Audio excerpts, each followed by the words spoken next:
Sa panahon ngayon na puno ng gulo ang global economy, kagaya ng patuloy na trade war at tension sa pagitan po ng malalaking bansa, maraming mga investment ang bumabagsak o nagiging sobrang unstable.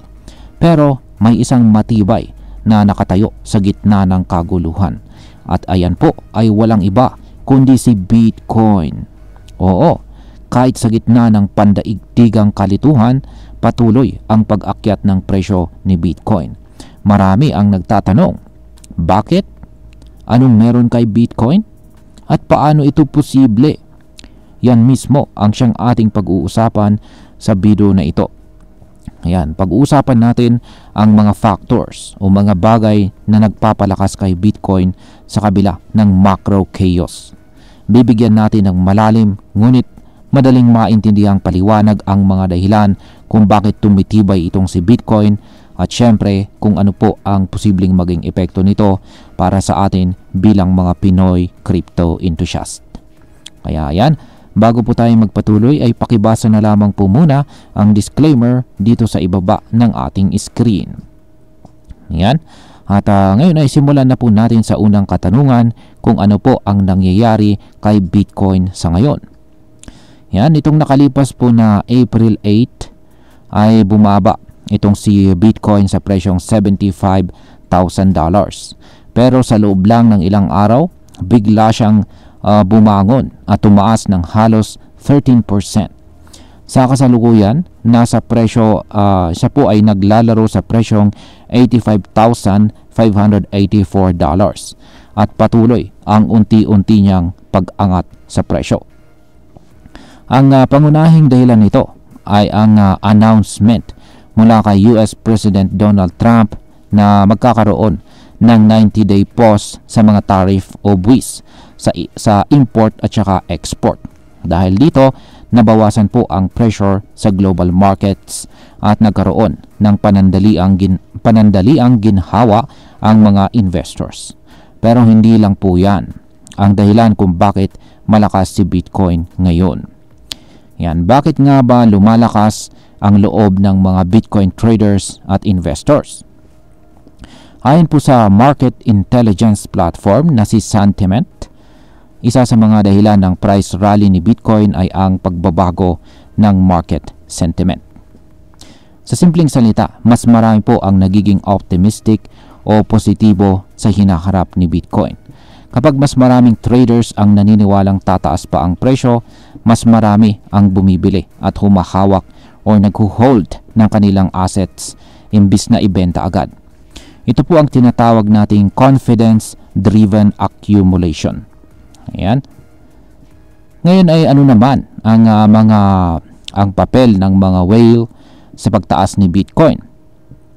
Isa po sa mga napakalaking bagay o factor ay ang tinatawag nating whale accumulation. Ang mga whales ay ito yung mga may hawak ng malalaking halaga ng Bitcoin. Karaniwang nasa milyong-milyong piso po ang halaga. Isa na dito si Ginoong Michael Saylor at ang kanyang kumpanya na MicroStrategy.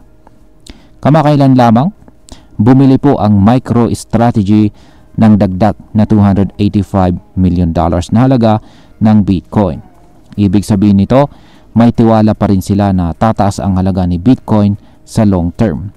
Kapag ang mga malalaking player na tulad nila ay patuloy sa pagbili, nagkakaroon ng inspirasyon at kumpiyansa ang mas maliit na investors na gaya natin.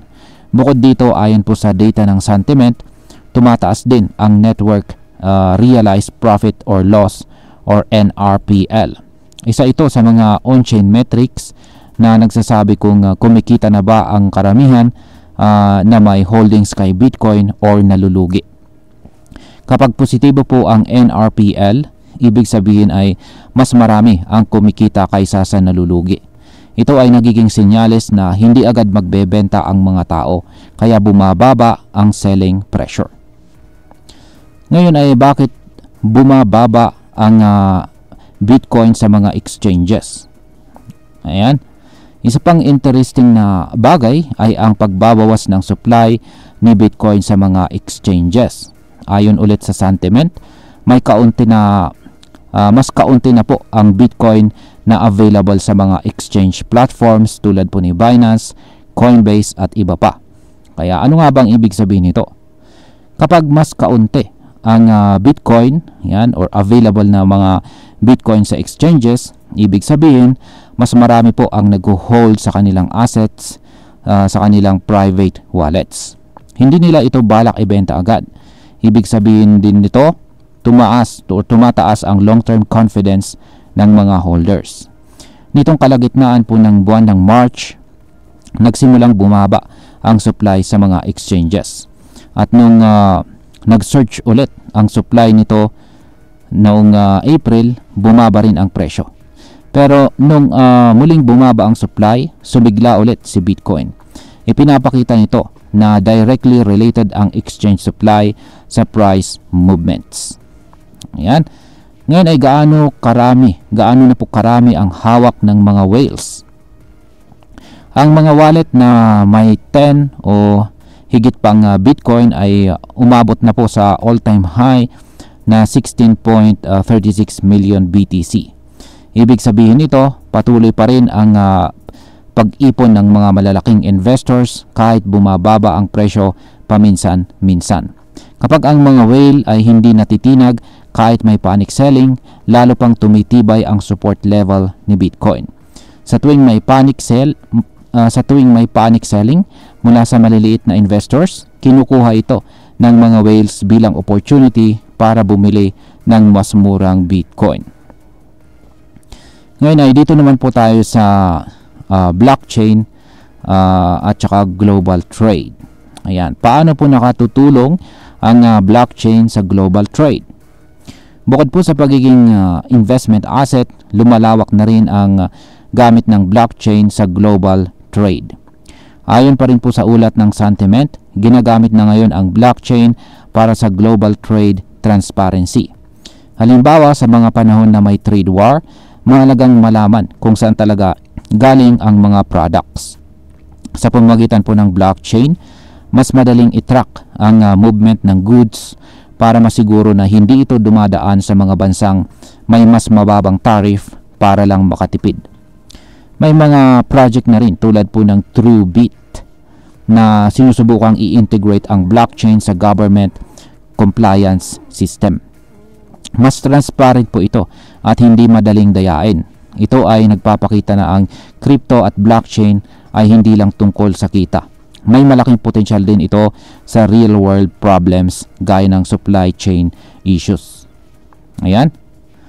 Ngayon ay pag-usapan na po natin ang posibleng maging epekto nito para sa atin bilang mga Pinoy crypto enthusiast.